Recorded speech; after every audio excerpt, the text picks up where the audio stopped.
ನಮಸ್ತೆ ಕರುನಾಡು. ಅಯ್ಯೋ ದೇವ್ರೆ, ಇಲ್ಲಿ ನೋಡಿ ಈ ಟ್ರಾಫಿಕ್. ಇದು ಬೆಂಗಳೂರಿನ ಪಿಣ್ಯದ ರೋಲಿಂಗ್ ಮಿಲ್ ರಸ್ತೆಯ ಕಥೆಯಲ್ಲ, ದಿನನಿತ್ಯದ ವ್ಯಥೆ. ಗಾಲಿಗಳು ಉರುಳಬೇಕಾದ ಜಾಗದಲ್ಲಿ ಬದುಕು ನಿಂತು ಹೋಗಿದೆ. ನಾನು ಈ ವಿಡಿಯೋ ಮಾಡೋದನ್ನು ನೋಡಿ ಅಲ್ಲಿ ನಿಂತಿದ್ದ ಒಬ್ಬ ಅಜ್ಜ, ಅಂದಾಜು 60 ವರ್ಷ ಇರ್ಬೋದು, ಸುಮ್ಮನೆ ನಕ್ಬಿಟ್ರು. ಆ ನಗುವಿನಲ್ಲಿ ಅಪಹಾಸ್ಯವಿರಲಿಲ್ಲ, ಬದಲಿಗೆ ಅಸಹಾಯಕತೆ ಇತ್ತು.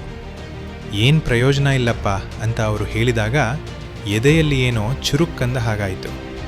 ಅನುಭವದ ಮಾತುಗಳೇ ಹೀಗೆ ಸೋತು ಹೋದರೆ ಈ ವ್ಯವಸ್ಥೆಗೆ ಪರಿಹಾರವೇ ಇಲ್ವಾ?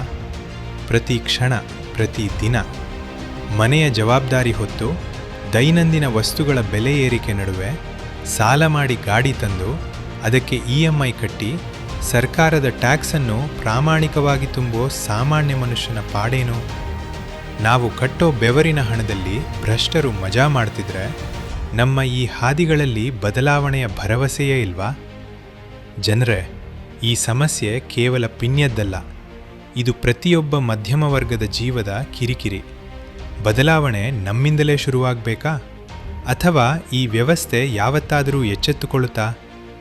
ನೀವು ಕೂಡ ಈ ಟ್ರಾಫಿಕ್ ವ್ಯಥೆಯಲ್ಲಿ ಬೆಂದವರಾಗಿದ್ದರೆ ಕಮೆಂಟ್ ಮೂಲಕ ನಿಮ್ಮ ಆಕ್ರೋಶ ತಿಳಿಸಿ. ಒಂದು ವೇಳೆ ಈ ಸಮಸ್ಯೆಗೆ ನಿಮ್ಮಲ್ಲಿ ಏನಾದರೂ ಪರಿಹಾರದ ಭರವಸೆ ಇದ್ದರೆ ಈ ವಿಡಿಯೋವನ್ನು ಶೇರ್ ಮಾಡಿ. ಜೈ ಹಿಂದ್, ಜೈ ಕರ್ನಾಟಕ ಮಾತೆ. ಧನ್ಯವಾದಗಳು.